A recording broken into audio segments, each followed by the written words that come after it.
Hello বন্ধুরা, এখন রাত 3:10 বাজে। সবাই মোটামুটি ঘুমিয়ে আছে, কিন্তু আমার তো চোখে ঘুম নেই।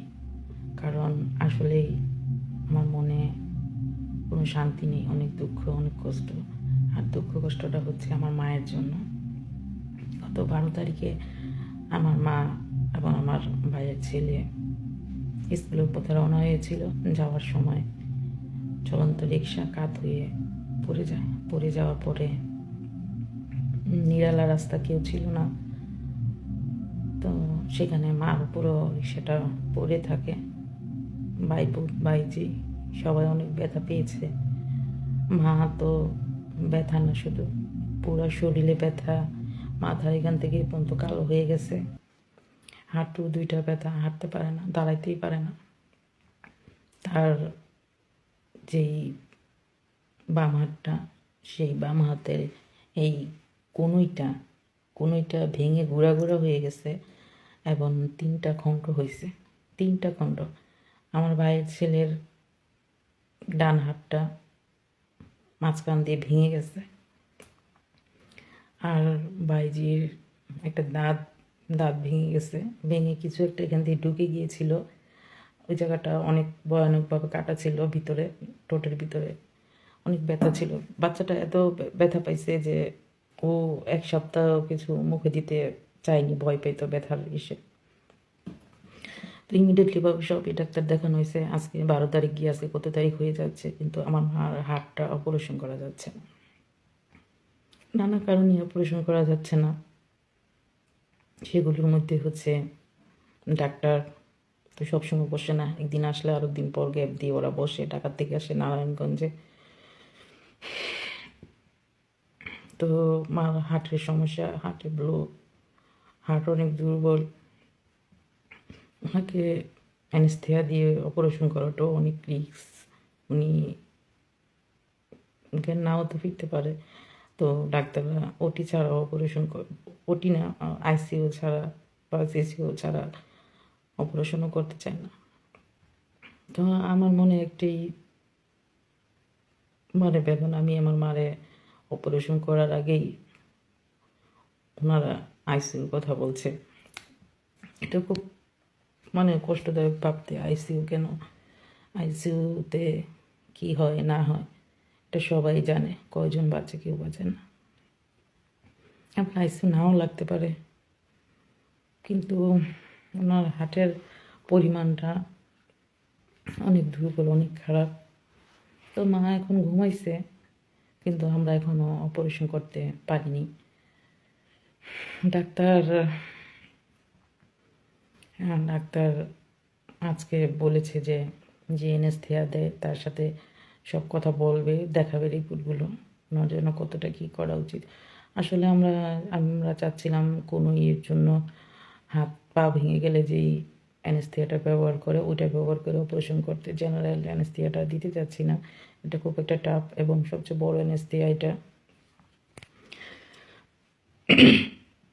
আমি ভাবতেই পারি না, আমি ভাবতেও পারি না। এমন হয়ে গেছে যেমন লাগাই খুব কঠিন একটা মানুষ হয়ে গেছে, অনেক কঠিন মানুষ।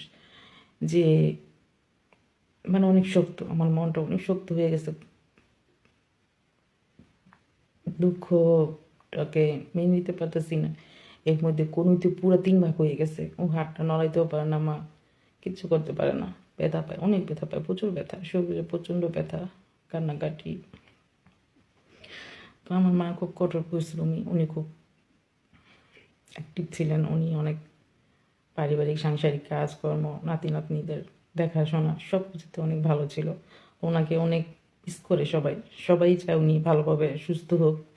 আমার ভাইয়া তো পুরা দমে ভেঙে পড়ছে মার জন্য।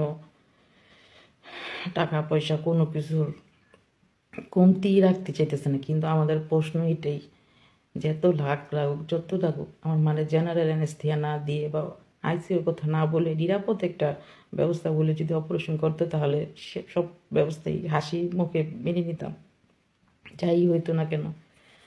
কিন্তু ওই জায়গাটাতেই আমাদের ভয়। আমার ভাবি তো ভাবতেই পারে না মাকে নিয়ে, কারণ তারা দুজন এত মিল, একসাথে চলাফেরা করে। উনি মনের দিক দিয়ে প্রচণ্ড পরিমাণে বিশালভাবে ভেঙে পড়েছে। এই জন্য আমার মনটা অনেক খারাপ। প্রতি বছরই আমার কিছু না কিছু ঝামেলা, কষ্ট, ভয়ানক এরকম অবস্থা থাকে। কি বলবো, ভালোটা আল্লাহই জানে কি হবে। তোমাদের আমি সব কাগজপত্রগুলো দেখাবো এবং ওনার হাতটা কীভাবে যে ভেঙেছে সেটার এক্স রে কপিটাও ফিল্মটাও আমি দেখাবো তোমাদের। দেখলে বুঝতে পারবে যে কত কঠিনভাবে ভেঙে গেছে। খুব ভয় লাগে দেখলে, খুব ভয় লাগে। তো তোমরা যারা আমার ফ্রেন্ড আছো, আমার বন্ধু আছো, আমার ফ্লোয়ার্স আছো, ভিউ আছো, যারা আমাকে পছন্দ করো, ভালোবাসো, তারা সবাই কিন্তু আমার মায়ের জন্য অনেক দোয়া করবে। একটা অপারেশন ডেট দেওয়া হয়েছে শনিবারে ঢাকা নিয়ে যেতে হবে। ঢাকা নিয়ে গেলে আইসিইউর ব্যবস্থা করে তারপর ওনাকে অপারেশন করা হবে। এখন আমি চাচ্ছিলাম অন্য কিছু করতে, কিন্তু কেউ রাজি না আমার মা ব্যথা পাবে বলে। অন্য কিছু আর কী আর করবো বলো। তো তোমাদের সাথে শেয়ার করলাম, মনটা অনেক দুঃখ হয়ে ভার হয়ে আছে, আর ভালো লাগতেছিল না। দিনের পর দিন, রাতের পর রাত এভাবে যায়। রাত্রে একটু সজাগ থাকি মায়ের জন্য, কি লাগে না লাগে দেওয়ার জন্য। পৃথিবীতে সবার মাই যেন ভালো থাকে এবং এরকম দুঃখ কষ্ট আঘাত যাতে বিনা কারণে না পায়। বিনা কারণে আঘাত পেয়েছে, বিনা কারণে। রিক্সা কোনো অ্যাক্সিডেন্ট না, কোনো কিছু না। রিক্সাওয়ালা রিক্সাকে কাত করে ফেলে দিছে। ভাবা যায় এই কথা? ভাবা যায়? আমার ভাইয়ের ছেলে হাত ভেঙে গেছে, কান্নাকাটি, সেই বিশাল কান্নাকাটি করে খালি চিৎকার দিয়ে বলেছে আমার দাদিরে বাচ্চা, আমার দাদিরে বাচ্চা। মানুষ যে ওর, যারা শুনতে পেয়েছে, দেখতে পেয়েছে, তারা অবাক হয়ে গেছে দাদির জন্য, তাদের কী ভালোবাসা। হাসপাতাল নিচে গেল, প্রথমে এসে চিৎকার করতেছে আমার দাদিরে বাঁচাও, আমার দাদিরে বাঁচাও। আমার মার হাতটা একেবারে ঝুলে গেছে, একেবারে ঝুলে গেছে।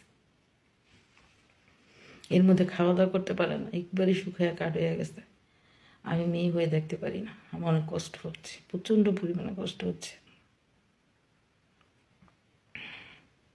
তো তোমরা আমার জন্য দোয়া করবে, যাতে আমার মায়ের হাতটা সুন্দরভাবে, নিরাপদভাবে অপারেশনটা সাকসেস হয়। আমার মার জন্য যেন কোনো আইসিইউর ব্যবস্থা না লাগে।